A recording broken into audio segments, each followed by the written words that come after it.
Resulullah sallallahu aleyhi ve sellem hadis-i şerifinde şöyle buyuruyor. La yu'minu ahadukum hatta yuhibbe li ahihi ma yuhibbu li nefsi. Sizden biriniz kardeşine, Müslüman kardeşine istediğini, sevdiğini kendisi için sevmedikçe veyahut kendisi için istediğini Müslüman kardeşine istemedikçe, sevmedikçe mümin olamaz. Yani gerçek anlamda iman etmiş olamaz. Dolayısıyla İslam dini yardımlaşma dinidir. İslam dininde samimiyet var. Bir insan kendisi için istediği faydayı, menfaati diğer Müslümanlar için de isteyecektir. Elhamdülillah biz İslami bir toplumda yaşıyoruz. İslami bir, Müslüman bir ülkede yaşıyoruz. Dolayısıyla buradaki her insan kendisinin Müslüman olduğunu söylüyor. Biz de inanıyoruz tabii ki.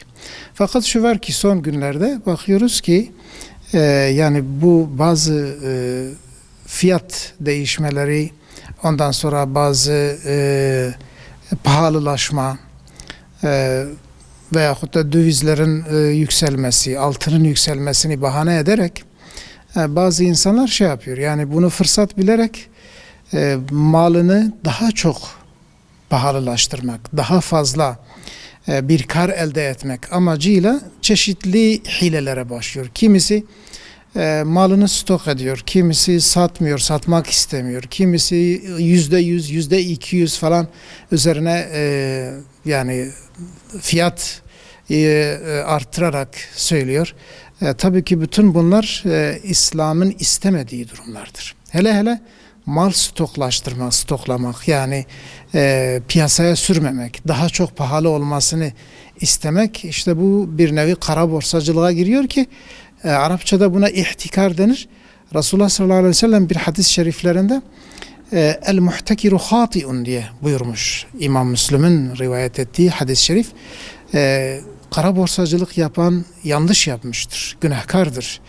La yehtekiru illa hatiun, yani ancak günahkar insan yani kara borsacılık yapar. Hatta bir hadis-i şerifinde gerçi onun sıhhatinde her ne kadar konuşma varsa da fakat İslam'ın ruhuna uygun bir ifadedir.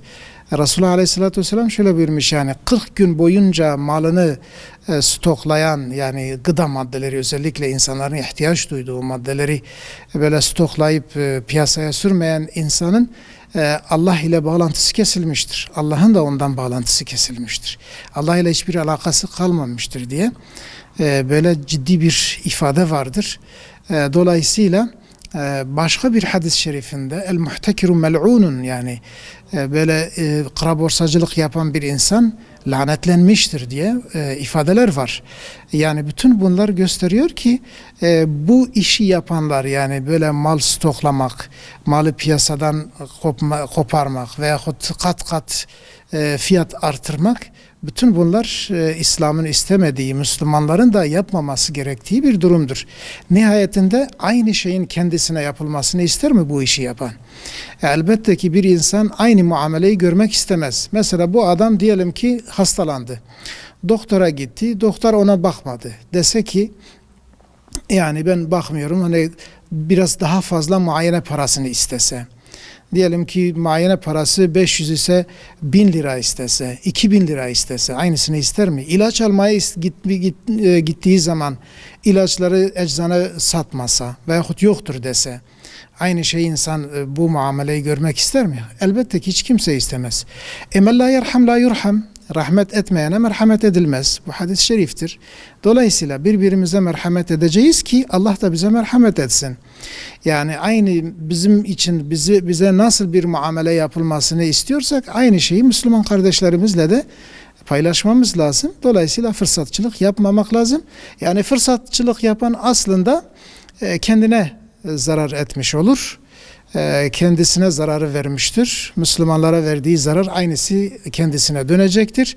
Ve İslam dininin bir kuralı vardır. La darara ve la dirare. Zarar vermek yok. Zarara karşılık zararla karşılık vermek de yoktur. Dolayısıyla bunlar haramdır. Caiz değildir. Kesinlikle Müslümanım diyen bir insanın bu tür şeylerden uzak durması lazım. Eğer yapmışsa tevbe istiğfar etmesi lazımdır.